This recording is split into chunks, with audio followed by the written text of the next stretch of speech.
और विविधता को दर्शाता है। एक ऐसा समागम है।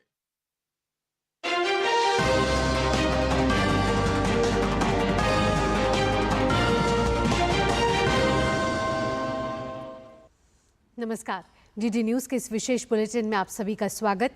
मैं हूं आपके साथ भावना नैयर और मेरे साथ है मेरी सहयोगी दीपाली, जो आप तक सांकेतिक भाषा में खबरें प्रस्तुत करेंगे। शुरुआत करते हैं इस विशेष बुलेटिन की सुबह की सुर्खियों के साथ।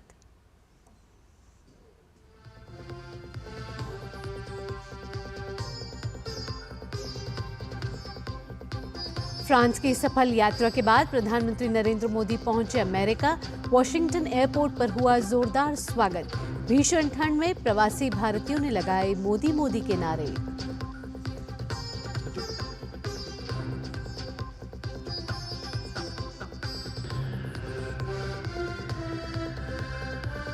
प्रधानमंत्री नरेंद्र मोदी और अमेरिकी राष्ट्रपति डोनाल्ड ट्रंप के बीच आज वॉशिंगटन में होगी मुलाकात। पीएम मोदी ने जताई दोनों देशों के बीच व्यापक वैश्विक रणनीतिक साझेदारी की उम्मीद।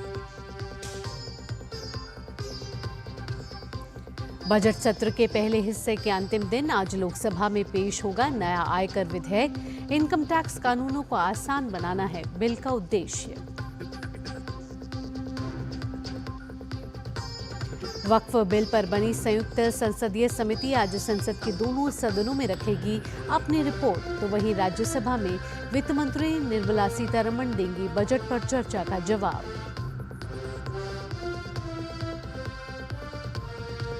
भारत का वनडे सीरीज पर 3-0 से कब्जा। इंग्लैंड को तीसरे वनडे में दी 142 रन से शिकस्त।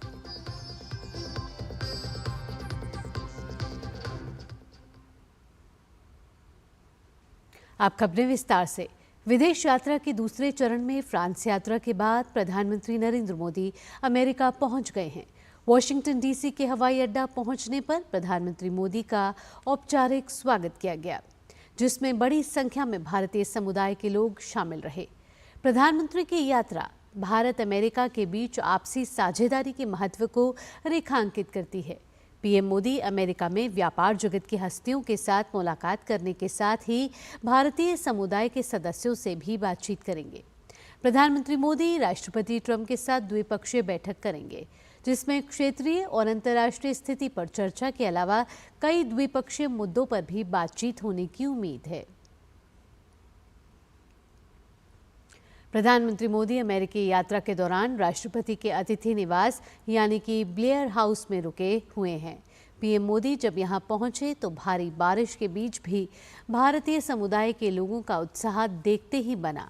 उन्होंने उनका गर्मजोशी के साथ स्वागत किया। इस दौरान भारतीय समुदाय के लोगों ने भारत माता की जय, मोदी है तो मुमकिन है, वंदे मातरम के नारे लगाए। पीएम मोदी ने हाथ मिलाकर सभी का अभिवादन स्वीकार किया। तुलसी गबार्ड ने अमेरिका के राष्ट्रीय खुफिया निदेशक के पद की शपथ ली है। एक दिन पहले ही गबार्ड ने पद की शपथ ली है। गबार्ड के पास अमेरिका के 18 विभिन्न खुफिया एजेंसियों की देखरेख और समन्वय का जिम्मा है। तुलसी गबार्ड पूर्व सैन्य कर्मी हैं और डेमोक्रेटिक पार्टी से कांग्रेस के सदस्य रह चुकी हैं। राष्ट्रीय खुफिया निदेशक का कार्यालय 11 सितंबर 2001 के आतंकवादी हमले के दौरान सामने आई खुफिया विफलताओं से निपटने के लिए स्थापित किया गया था। फ्रांस दौरे के आखिरी दिन मार्से में एक बार फिर से भारत और फ्रांस की दोस्ती की मजबूत डोर दिखाई दी, जब मार्से एयरपोर्ट पर प्रधानमंत्री को गार्ड ऑफ ऑनर दिया गया और वहीं से उनकी विदाई दी गई। फ्रांस के राष्ट्रपति खुद एयरपोर्ट पर प्रधानमंत्री को विदाई देने मौजूद रहे। मार्से में प्रधानमंत्री मोदी और राष्ट्रपति मैक्रों के संयुक्त रूप से नए वाणिज्य दूतावास का उद्घाटन किया, तो साथ ही पीएम ने international thermo nuclear experimental reactor का भी दौरा किया। संसद के बजट सत्र के पहले हिस्से का आज अंतिम दिन है। वित्त मंत्री निर्मला सीतारमण आज आयकर विधेयक 2025 लोकसभा में पेश करेंगी। आयकर से संबंधित कानून को समेकित और संशोधित करने के उद्देश्य से लाया गया ये विधेयक सदन की कार्यवाही में सूचीबद्ध किया गया है। अपने भाषण में वित्त मंत्री निर्मला सीतारमण ने नया आयकर विधेयक लाने की घोषणा की थी। उन्होंने यह भी घोषणा की थी कि सालाना 12 लाख रुपए तक की आय वाले लोगों को कोई आयकर नहीं देना होगा। संसद के दोनों सदनों में आज वक्फ संशोधन बिल पर जेपीसी रिपोर्ट टेबल की जाएगी। इससे पहले 30 जनवरी को लोकसभा के अध्यक्ष को सौंपी गई जेपीसी की रिपोर्ट में देश भर की विवादित वक्फ संपत्तियों के मामले का भी विस्तृत ब्यौरा दिया गया है। समिति के अध्यक्ष जगदम्बिका पाल अपने साथी सदस्य डॉक्टर संजय जायसवाल के साथ लोकसभा में रिपोर्ट पेश करेंगे।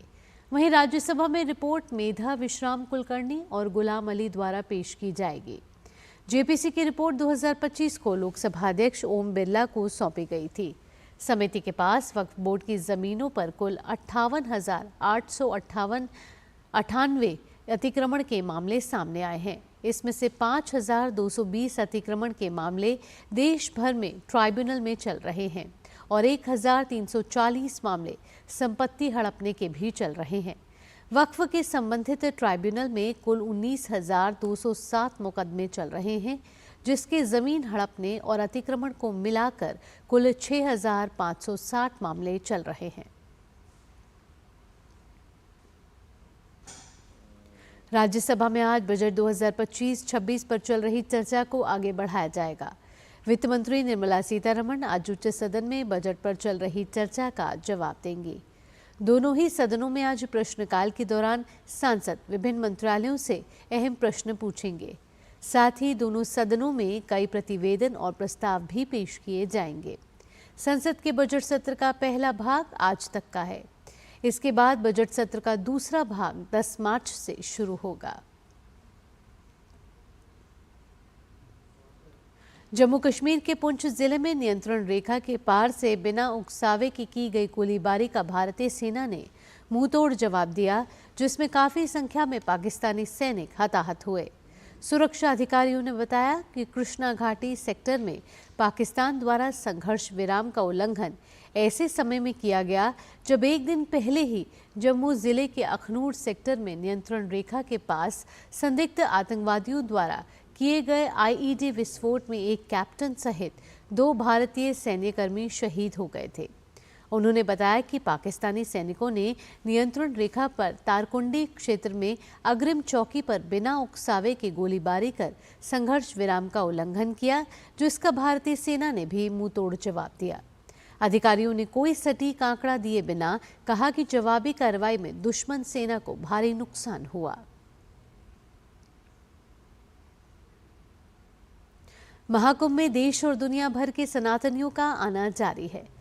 माघी पूर्णिमा पर रात 10 बजे तक केवल एक दिन में ही 2 करोड़ से अधिक श्रद्धालुओं ने स्नान कर लिया। त्रिवेणी संगम में स्नान करने वाले श्रद्धालुओं की संख्या का जो अनुमान सरकार ने लगाया था, उससे कहीं अधिक श्रद्धालु स्नान कर चुके हैं। माघी पूर्णिमा तक की स्नान करने की श्रद्धालुओं की संख्या 48 करोड़ को पार कर चुकी है। उधर उत्तर प्रदेश के मुख्यमंत्री योगी आदित्यनाथ भी महाकुंभ में सनातन संस्कृति के उभरने से खुश हैं। भारत ने इंग्लैंड के साथ 3 मैचों की वनडे सीरीज के आखिरी मुकाबले को 142 रन से अपने नाम कर लिया। इस जीत के साथ ही भारत ने सीरीज को 3-0 से अपने नाम कर लिया। भारत द्वारा मिले 357 रन के जवाब में अंग्रेज टीम 214 रन पर सिमट गई। इंग्लैंड के लिए टॉम बैटन ने सबसे अधिक 38 रन बनाए। बेन डकेट ने 34 रन पर आउट हो गए। भारत के लिए अर्शदीप सिंह, हर्षित राणा, अक्षर पटेल और हार्दिक पांड्या ने 2-2 विकेट चटकाए। इससे पहले टॉस हारकर पहले बल्लेबाजी करते हुए कप्तान भारतीय टीम ने 356 रन बनाए। मैच में भारतीय टीम की शुरुआत कुछ खास नहीं रही। रोहित शर्मा 1 रन पर आउट हो गए। इसके बाद पारी को संभालते हुए विराट कोहली 52 रन बनाकर आउट हुए। भारत को तीसरा झटका शुभमन गिल के रूप में लगा, जहां गिल ने 14 चौकों और 3 छक्कों की मदद से 112 रन बनाए। श्रेयस अय्यर ने भी शानदार अर्धशतकीय पारी खेली।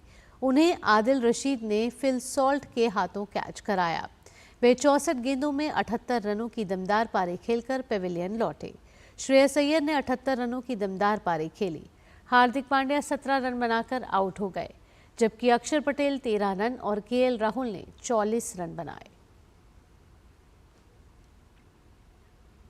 इसके साथ इस विशेष बुलेटिन में इतना ही। मुझे और मेरी सहयोगी दीपाली के साथ फिलहाल के लिए टीम को दीजिए अनुमति। खबरों का सिलसिला यूं ही जारी रहेगा। नमस्कार।